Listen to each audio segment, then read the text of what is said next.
Hello, you're watching a Let's Play of That Sect, a game made for Ludum Dare 28 by a piece of software called Angelina.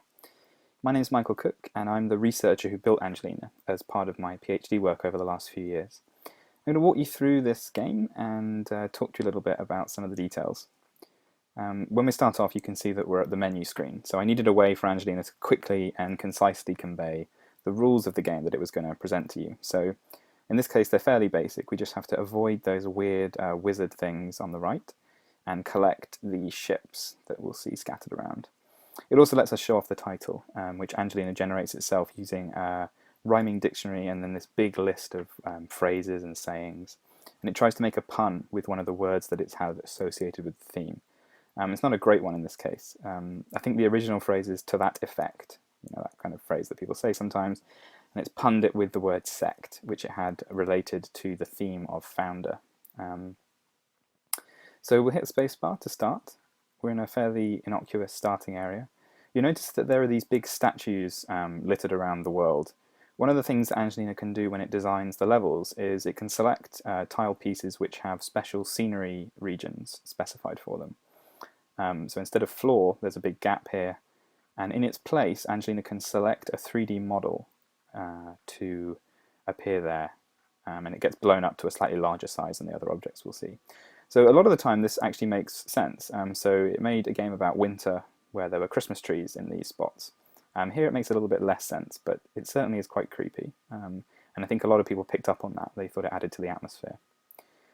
The other thing you'll notice as we walk into the rest of the level is the choices of textures. So on the floor there's a kind of, not really sure, a sort of metallic blue, and the walls have this weird red kind of felt-like look to them.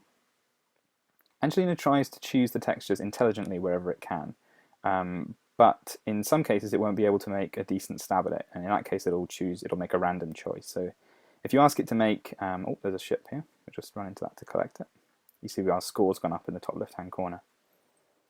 So Angelina will try and make an intelligence decision about the textures if it can, but in the case where it can't make any connection, it'll just pick randomly from its selection. So if you ask it to make a game about a beach, for instance, it'll produce this game with lots of shells and stones on the sand, maybe some seawater as well. But in this case, the theme, which it chose as the word founder, didn't actually produce anything. So it ended up choosing these randomly, believe it or not, even though some people actually made quite a connection with the kind of red, blood red kind of feel to the walls.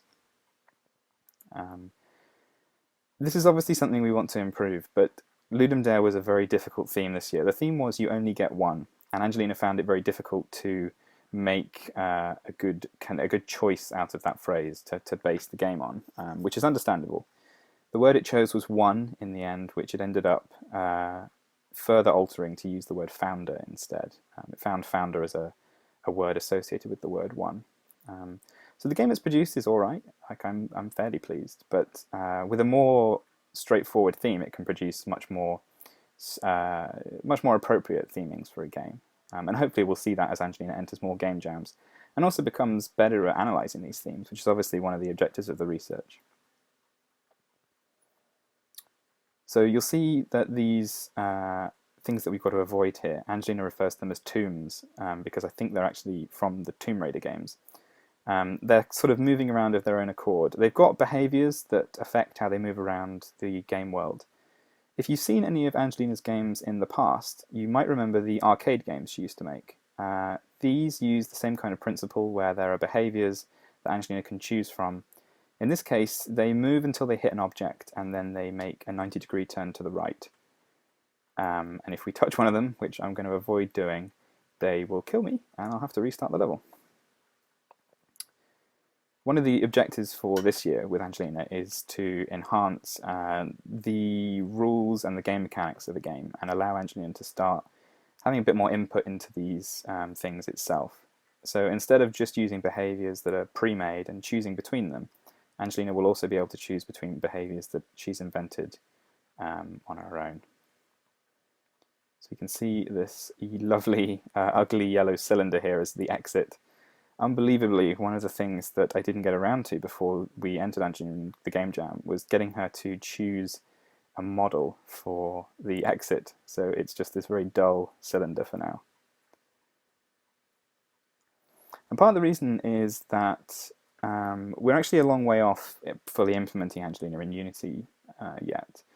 Typically, we wouldn't have entered Angelina in Ludum Dare right now, but I will be finishing up my PhD this year, so it was a bit of a milestone. We wanted to make sure this research was done before we moved on. But one of the things I want to do is to have the actual objective of the game, something that Angelina has control over as well. So in the past, the objective of all of Angelina's games have normally been just to reach some kind of exit-like object, which is okay.